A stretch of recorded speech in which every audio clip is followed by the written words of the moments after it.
없었습니다.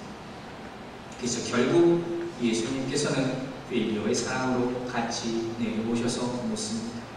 그렇다면 친구의 사랑으로라도 내가 나를 사랑하느냐? 이렇게 마지막으로 묻습니다. 그럴 때 베드로가 뭐라고 대답합니까? 네, 그렇습니다. 이렇게 대답하지도 못합니다. 그리고 뭐라 하십니까? 주님, 내가 주님을 사랑하는 줄 주께서 아십니다. 이 말은 어떤 의미입니까? 주님이 나보다 더 잘 아시지 않습니까? 내 마음이 어떻다는 것을 아시지 않습니까? 이때가 바로 베드로가 가장 겸손했을 그런 시기가 되는 것입니다. 여러분 지금 사랑하고 있습니까? 누군가를 사랑하고 있습니까? 아니면 사랑이 여러분 가운데 있었습니까? 아무래도 젊은 분들은 지금 사랑에 빠져서 그것이 세상의 전부같이 생각하고 열정적으로 사랑할지도 모릅니다. 그것이 나쁘다는 것이 아닙니다. 그런데 저는 이상하게 나이를 들어가면서 사랑에 대해서 점점 정의를 내리기가 힘들어집니다. 그 이유가 무엇이겠습니까? 여러분 잘 아시는 마태복음 16장이 베드로의 유명한 고백입니다. 16장 16절을 보면 주님 그리스도시요 살아계신 하나님의 아들입니다 하는 놀라운 신앙 고백입니다. 그때 베드로는 참으로 자신만만했습니다. 자신감에 충만해서 나는 주님을 믿습니다. 죽더라도 주님을 따라가겠습니다. 이렇게 고백하고 큰 웃음을 치니다.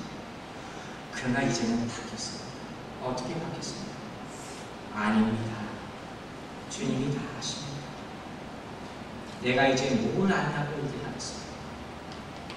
내가 무슨 사랑을 안다고 내가 사랑한다 고백하겠습니다. 그전에는 죽기까지 주님을 따라간다 했습니다.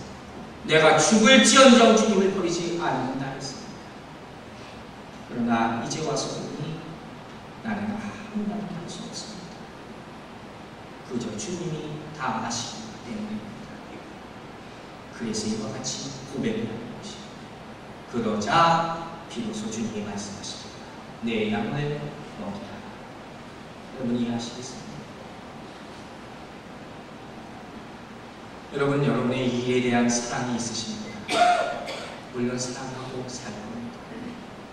그러나 여러분이 여러분의 일을 사랑하는 것보다 하나님께서 우리 주님께서 여러분의 직장과 여러분의 학업과 모든 것을 더 사랑한다는 사실을 믿으십니다.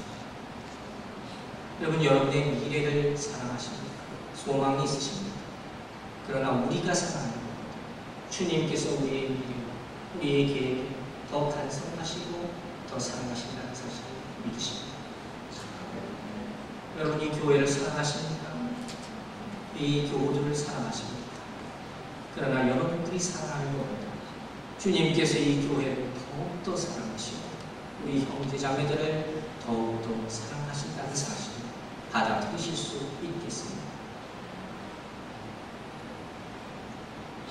요즘 제가 신방을 다니면서 이제 마무리 적어가고 있습니다만 참으로 느끼는 것이 많습니다. 제가 몇 차례 일을 했습니다. 우리 교인들 가정을 신방하면서 참으로 제가 많이 느낀 것은 가정 하나하나가 문제 없는 가정이었고 아픔 없는 가정이 없다는 것입니다. 그래서 말씀을 나누고 이야기를 하고 기도를 할 때마다 그래도 그 어려운 마음을 통해서 저에게 목사라고 생각하고 이야기해 주는 것이 너무 감사합니다. 네, 너무도 부끄러운 사실은 그 어려운 이야기들을 제가 들었을 때 그 자리에서 그분들의 마음을 아주 틀리게 대답해 줄 수가 없다는 안타까움입니다. 물론 저도 기도하고 말씀을 찾으려고 노력하고 그 자리에 갑니다. 나중에 물론 하나님께서 도와주시겠지만 그 자리에서 그 현장에서 그분의 마음을 후련하게 해줄 수 없다는 사실에 너무 가슴 아플 때가 많았습니다. 그래서 며칠 전인가는 제가 집에 돌아오면서 제 아내에게 이런 말을 했습니다. 참 내가 할 말은 아니지만 하나님께서 나를 왜 목회자로 부르셨는지 모르겠다. 하나님 맡기신 양떼들을 내가 바르게 돌보고 올바른 방법으로 인도하고 그 해답을 줘야 할 텐데 내가 이렇게 하지 못하니 내 가슴이 너무도 아프다. 왜 하나님께서 나를 이와 같이 어려운 일을 감당하게 하시는지 정말로 모르겠다. 이런 하소연이 있습니다. 참으로 안타까운 그런 마음 가운데서 며칠을 지냈습니다. 그런데 며칠 후에 기도 가운데 하나님의 조용한 음성이 들려왔습니다.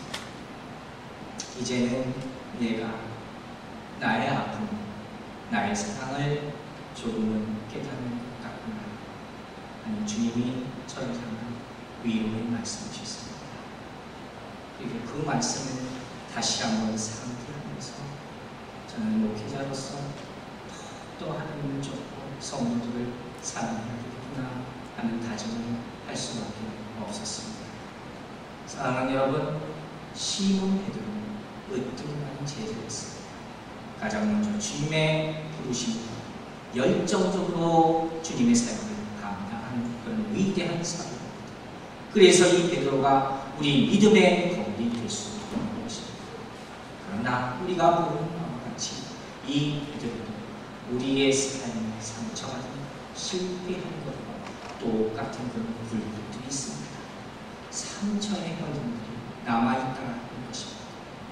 그러나 그가 다시 일어나는 모습을 보면서 그리고 그 과정을 보면서 이것이 베드로 혼자의 용기와 능력이 아니라 하나님의 배려와 하나님의 사랑이었음을 발견하게 되는 것이고 그것을 깨달을 때 지금 내가 비록 실패하고 힘들고 난망한 가운데 있지만 이 상황이 내 삶에 있어서 마지막 이야기가 될 필요가 없다는 희망을 갖게 되는 것입니다.